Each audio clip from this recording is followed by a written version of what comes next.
Current affairs linkage with UPSC syllabus में आप सभी का स्वागत है। आज के इस सेशन में हम 19 सितंबर के इम्पोर्टेंट करंट इवेंट्स के बारे में डिस्कस करने वाले हैं।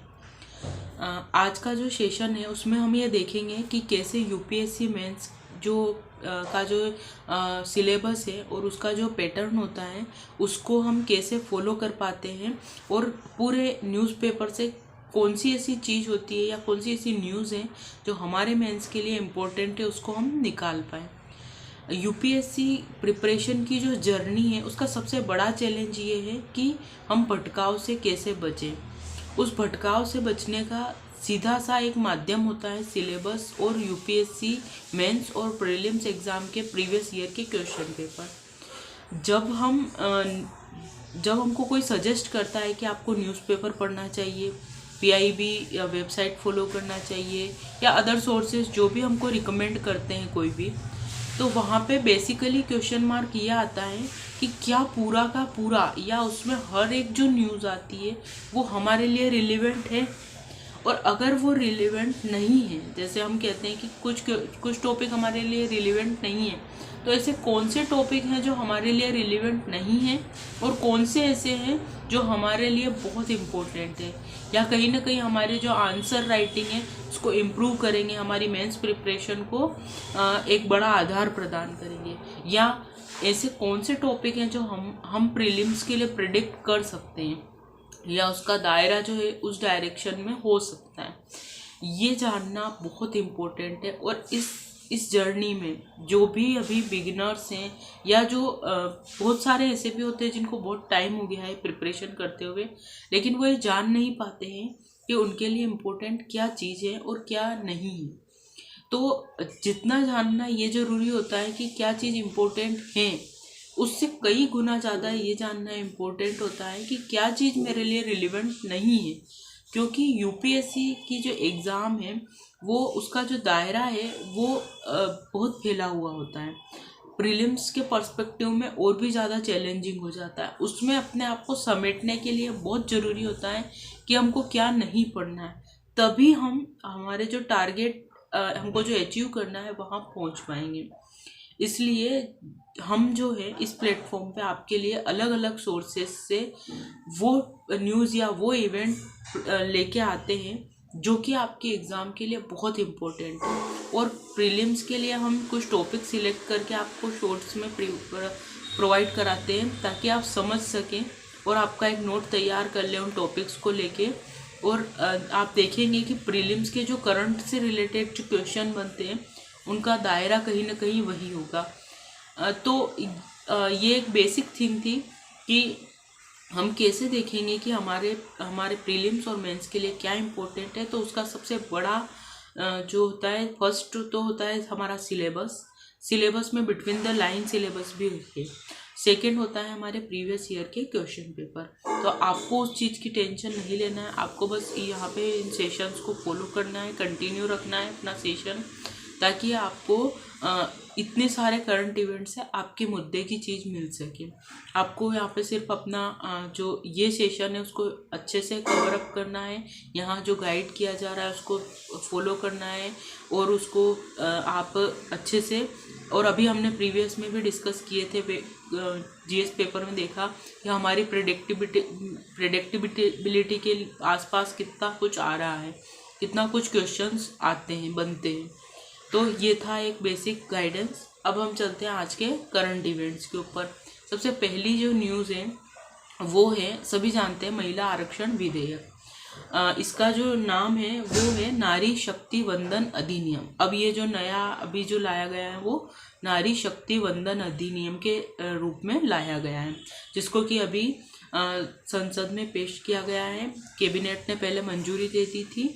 ये उसी के बारे में क्वेश्चन है, टॉपिक है, जिसके के बारे में हम अभी डिस्कस करने वाले हैं। जो नारी शक्ति वंदन अधिनियम है उसके बारे में हमने कल भी डिस्कस किया था कि ये एक इम्पोर्टेंट टॉपिक है। ये जो है पहले भी लाया गया था जब कांग्रेस की जो गवर्नमेंट थी तब। तो ये जो टॉपिक है हमारे लिए पेपर फर्स्ट में इम्पोर्टेंट है, जहाँ पे कि महिलाओं की भूमिका नाम से एक टॉपिक दिया हुआ है वहाँ पे। और भारतीय समाज की मुख्य विशेषता से भी कहीं कहीं ये लिंक होगा। जब हम पितृसत्तात्मक समाज की बात करेंगे वहाँ पे हम इसको मेंशन कर सकते हैं कि अब जो है वो समय बदल रहा है और अब इस तरीके से एक अधिनियम लाया गया है जो कि अब बदलाव की ओर संकेत करता है। जब हम सामाजिक सशक्तिकरण की बात करते हैं तो जो सामाजिक सशक्तिकरण है उसमें राजनीतिक सशक्तिकरण का भी एक एंगल आता है, तो वहाँ पे भी हम इसको मेंशन कर सकते हैं। और डायरेक्टली जो ये टॉपिक है वो महिलाओं की भूमिका से कनेक्ट होता है पेपर फर्स्ट में, और पेपर सेकंड में ये संविधान संशोधन के साथ में लिंकअप होगा। वो देखेंगे हम कि इसके लिए एक संविधान संशोधन की ज़रूरत होगी, संविधान संशोधन विधेयक लाने की ज़रूरत होगी, और इसी के माध्यम से ये जो अधिनियम है वो पारित हो सकेगा। क्योंकि इसके लिए जो हमारी जो अभी चुनाव की जो प्रणाली है या आरक्षण की जो जितने भी क्राइटेरिया हैं उसमें सब में बदलाव करना होगा सीटों को लेके, तो इसलिए ये संविधान संशोधन से भी जुड़ता है। ये जो टॉपिक अभी हम डिस्कस करने वाले हैं ये पंचायतों में आरक्षण जो टॉपिक है उसको भी आपको इसके साथ कवर करना है, क्योंकि उसके चैलेंजेस और इसके चैलेंजेस लगभग समान होंगे, लेकिन वो निचले लेवल की बात है तो कुछ चैलेंजेस वहाँ अलग टाइप के होते हैं, लेकिन उससे क्वेश्चन हमेशा बनते हैं। इसलिए आपको पंचायतों में आरक्षण महिलाओं के लिए, महिलाओं की क्या भूमिका रहती है, आरक्षण मिलने के बाद क्या चैलेंजेस आते हैं, उस टॉपिक को भी आपको कवर करना है। और यहाँ जो ये टॉपिक है इसमें आपको संविधान संशोधन का दायरा पूरा टॉपिक कंप्लीट करना है। महिला जो अभी तक नहीं आ पा रही उसके कारण क्या क्या रहे हैं वो, उनके लिए क्या चुनौतियाँ उत्पन्न होती हैं आने के बाद भी वो, और इससे क्या लाभ होंगे इस विधेयक से, वो सारे आयाम आपको कंप्लीट करने हैं। इस अधिनियम की कुछ बातें देख लेते हैं। ये जो अधिनियम है इसमें 33% आरक्षण मिलेगा। ये जो विधेयक है वो अनुसूचित जाति जनजाति महिलाओं के लिए आरक्षण की व्यवस्था करता है, लेकिन इसमें पिछड़ा वर्ग आयोग के लिए आरक्षण की व्यवस्था नहीं है, ये आपको ध्यान रखना है। फिर इसमें लोकसभा और विधानसभाओं में 33% का जो आरक्षण है वो जनगणना और परिसीमन के बाद ही मिल पाएगा, ताकि सीटों का सही कैलकुलेशन हो सके। ये जो आरक्षण मिलेगा 15 साल के बाद में इसमें वापस से इसके ऊपर समीक्षा होगी और फिर देखा जाएगा कि जो हमने आरक्षण दिया है वो सही लोगों तक पहुंच पा रहा है या नहीं। और फिर उसके बाद में ये है कि जो पंचायतों में आरक्षण जो मिल रहा है अभी, उसमें जो चैलेंजेस आ रहे थे कि जो उनके जो पति होते हैं वो दायित्व निभाने लगते हैं या महिलाएं वहाँ जाती नहीं, इस तरीके से कोई चैलेंज तो यहाँ फेस नहीं हो रहा है। ये हमारा समीक्षा का एक वो टारगेट होता है कि हम ये देखें कि उसमें क्या कमियाँ रह रही हैं। ये जो आरक्षण है जो 15 वर्ष के लिए होगा उसको संसद चाहे तो उसको आगे बढ़ा सकती है।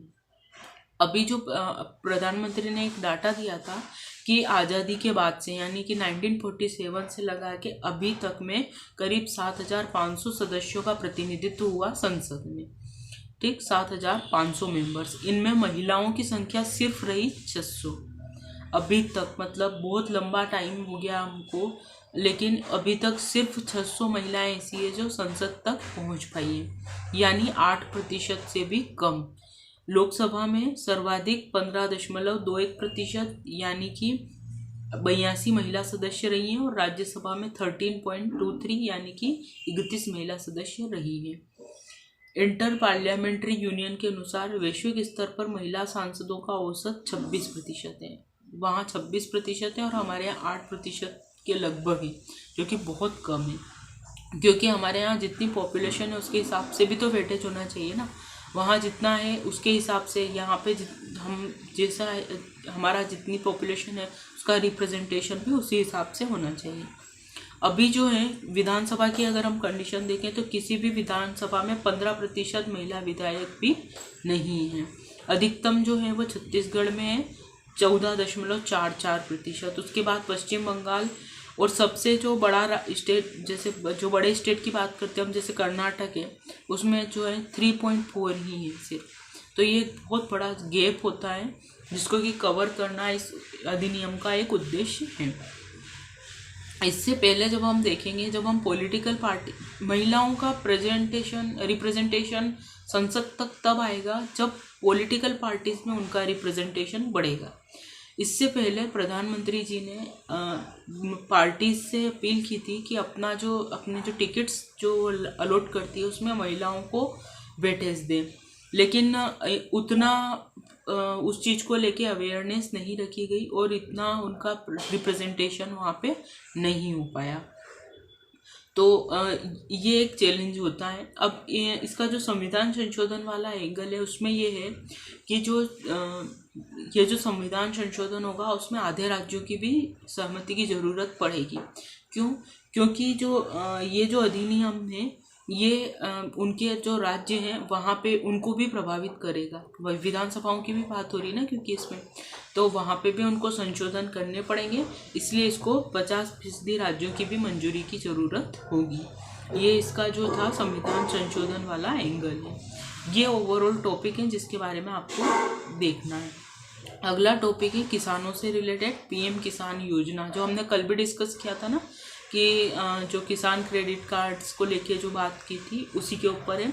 ये जो टॉपिक है आपके पेपर 3 के साथ में लिंक होगा, प्रत्यक्ष और अप्रत्यक्ष कृषि सहायता इस टॉपिक के साथ, और सेकेंड मेंशन है किसानों की सहायता के लिए ई प्रौद्योगिकी, इसके साथ भी ये लिंक होगा। अभी जो है 1 अक्टूबर से घर घर केसीसी अभियान शुरू किया जाएगा। किसान क्रेडिट कार्ड जो है वो घर घर अब प्रोवाइड किए जाएंगे। ये जो है डिजिटल तरीके से अब चलाया जाएगा। इस काम में बैंक होंगे, पंचायत होगी और जिला प्रशासन सब मिलकर काम करेंगे, और सभी किसानों को अगले 3 महीने में क्रेडिट कार्ड देने का इसका एक क्राइटेरिया डिसाइड किया गया है। किसानों से जुड़े जितने भी लोन है उसका डाटा जो है किसान ऋण पोर्टल पर उपलब्ध होगा अब, और केसीसी के तहत किसानों को सब्सिडी वाला ऋण अब मिल सकेगा। एक छोटी न्यूज़ है, लेकिन जब किसानों के बारे में गवर्नमेंट क्या कर रही है ऐसा कोई क्वेश्चन आता है तो वहाँ पे आपको इस न्यूज़ को मेंशन करना अब बहुत इम्पोर्टेंट हो गया है। या ऐसा क्वेश्चन आ जाता है कि किसानों की सहायता के लिए ई प्रौद्योगिकी का क्या यूज़ है या क्या उससे हेल्प मिल रही है, तो वहाँ पे भी आपको इसको मेंशन करना पड़ेगा।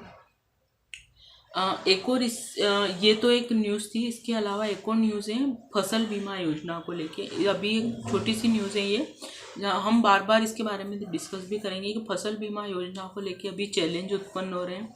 इसका जो लाभ है वो उतना नहीं मिल पा रहा है। जो इसके साथ जुड़ी हुई जो निजी कंपनियां हैं वो इसका जो लाभ है वो किसानों तक नहीं पहुंचा रही है।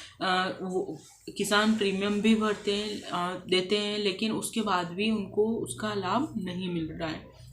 इसमें बताया गया है कि निजी बीमा कंपनियों की जो शर्तें होती हैं वो बहुत कठिन होती हैं, जिसको कि फॉलो कर पाना किसानों के लिए सही नहीं हो पाता है, किसान उसको फॉलो नहीं कर पाते हैं। तो इसमें उन शर्तों को पूरा करने के चक्कर में किसानों को जो बेनिफिट मिलना चाहिए वो भी नहीं मिल पाता है। एक डाटा आया था कि निजी बीमा कंपनियों ने पिछले 5 वर्ष में 40,000 करोड़ रुपए का मुनाफा इससे कमा लिया। मतलब वो मुनाफा कमा रही है तो उनको जिससे मुनाफा कमा रही है उनके लिए भी कुछ करना चाहिए, लेकिन सबसे बड़ा चैलेंज यही है कि किसानों को उसका फ़ायदा नहीं मिल पा रहा है। तो ये 2 न्यूज़ थी किसानों से रिलेटेड, जिसको कि आपको ध्यान में रखना है। अगर फसल बीमा योजना से कोई टॉपिक आता है वहाँ आप इसको लिंक कर सकते हैं। एक एडिटोरियल था उजड़ती जगहें लुप्त होते पंछी, ये एक एडिटोरियल है जो कि जलवायु परिवर्तन से रिलेटेड है। वो आप पढ़ना, आपका कॉन्सेप्ट क्लियर होगा इससे, और आपको समझने में आसानी होगी कि कैसे जलवायु परिवर्तन अलग अलग जगह पे चीज़ों को इफ़ेक्ट कर रहा है। आज के सेशन से कल के इवेंट से सिर्फ इतनी ही न्यूज़ थी जो कि हमारे मेंस के लिए बहुत रिलेवेंट थी। आगे जैसे जैसे डिस्कशन होगा हम देखेंगे कि कैसे हम चीज़ों को सिलेक्ट कर पाते हैं और आप भी अपने स्तर पे उन चीज़ों को फाइंड कर पाएंगे। तो कल हम नेक्स्ट सेशन में मिलेंगे नेक्स्ट इम्पोर्टेंट इवेंट्स के साथ में। आज के शॉर्ट्स सेशन में मैंने प्रीलिम्स के लिए इम्पोर्टेंट टॉपिक सिलेक्ट करके आपके लिए प्रोवाइड किए हैं ताकि आप भटकाव से बच सकें। कल मिलते हैं कल नेक्स्ट सेशन के साथ। अपनी प्रिपरेशन को अच्छे तरीके से कंप्लीट कीजिए। जो मेंस के पेपर हैं उनको देखते रहिए, और जो आपकी जो प्रिपरेशन है उनको भी उसी डायरेक्शन में ले जाइए ताकि आपका और यूपीएससी का तालमेल एक साथ बैठ सके। मिलते हैं कल नेक्स्ट सेशन के साथ में। Thank you so much.